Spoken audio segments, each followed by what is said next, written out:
అద్భుతాలు అంటే నీవు ఊహించినటువంటి అద్భుతాలు ఎప్పుడు చేస్తాడ? నీవు విశ్వసించినప్పుడు మాత్రమే కార్యం జరిగిందంట. ప్రైజ్ అందరూ గట్టి సపోర్ట్ కొట్టాలి. దేవుడిని నువ్వు ఎప్పుడైతే విశ్వసిస్తావో, దేవుడిని నువ్వు ఎప్పుడైతే నమ్ముతావో, దేవుడు నా హృదయంలో ఈ కార్యం చేస్తాడు, నా జీవితంలో ఈ గొప్ప మేలు జరిగింది అని ఎప్పుడైతే నీ దేవుడి వైపు చూస్తావో, దేవుడు నీ జీవితాన్ని చేస్తాడా అద్భుతంగా చేస్తాడు. ప్రైజ్లా. ఎందుకు ఈ మాట నేను ఖచ్చితంగా చెప్తున్నా అంటే, మా చిన్న కుమార్తె ఏమైందంటే, అమ్మాయి మెచ్చుడైన తర్వాత 3 నెలలకు ఒకసారి రామాచారు మనతో వస్తుందంట. అయితే డాక్టర్ తీసుకొచ్చామంటే లేని డాక్టర్ చూపించాలా, మనం ఇంజక్షన్లు వేసినా 8 మంది రోజులు తగ్గదు అని చెప్పి భయపెట్టింది. సర్లే చెప్పి అనుకుంటున్నాం, ఎప్పటికప్పుడు వాయిదా పడుతుంది. హాస్పిటల్కి వెళ్దామంటే ఏదో పనులు బిజీ అవుతున్నాం. వాళ్ళు ఏమంటే ఖచ్చితంగా డేట్ వచ్చినప్పుడు రావాలంటారు. నాకు కోరట్లా, నాకేదో పని ఉంటే ఆగిపోతుంది. అన్నయ్య రోజు ఫోన్ చేసి ఇట్లా సంగతి ఇట్లా మీటింగ్ రండి అబ్బాయికి అంటే, అప్పుడు అమ్మాయి మధ్యలోనే ఉంది. ఆయన కూడా సర్లే దేవుని మేర రావాలి ఆయన. అప్పటి నుంచి ఇక్కడికి వచ్చింది 4 నెలల, ప్రతి నెల మనకు వస్తుంది. గట్టి సపోర్ట్ పడతాం. ప్రైజ్లా.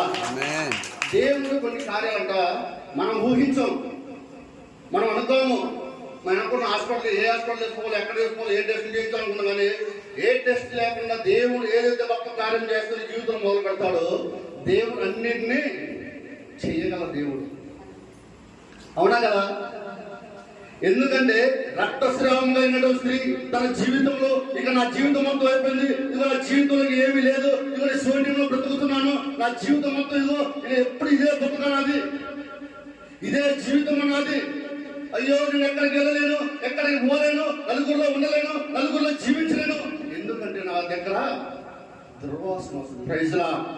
ఎట్లా ఉందంట, 1 రోజు 2 రోజులు 3 రోజులు 4 రోజులు ఉంటే మనిషి భరించలేదు. కానీ తన జీవితం 12 సంవత్సరాలు కూడా ఏముందంట, తన జీవితంలో దుర్వాసన ఉంది. ప్రైజ్లా. ఏముందంట? దుర్వాసన. ఆమె అనుకోవచ్చు, నేను ఆ వైద్యుల దగ్గర పోతుందో నాకు పని అయితేమో, ఈ వైద్యుల దగ్గర పోతే పని అయితేమో, ఆ డాక్టర్ గారికి వెళ్తే నా దగ్గర నాకు బాగుపడితేమో, ఈ డాక్టర్ గారికి ఈ వైద్యుల దగ్గర వెళ్తే నేను బాగుపడుతున్నామో అని తన జీవితంలో తాను అంటే కోల్పోయి, సమస్తము కోల్పోయి, ఇంకా నాకు ఎవరు లేరు, ఇక్కడ ఎవరు నన్ను బాగు చేయలేదు, నా జీవితం ఏమి జరగదు, నా జీవితం మొత్తం గొప్ప కూలిపోయింది, ఇది నా బ్రతికి ఇదేనా అనుకున్న టైంలో ఏం జరిగిందంట చెప్పాలా? ఏం జరిగింది? స్వస్థత జరిగింది. ప్రైజ్లా. ఎలాంటి స్వస్థత? విశ్వాసం కలిగిన స్వస్థత జరిగింది. నీ జీవితంలో విశ్వసిస్తే రాత్రి నువ్వు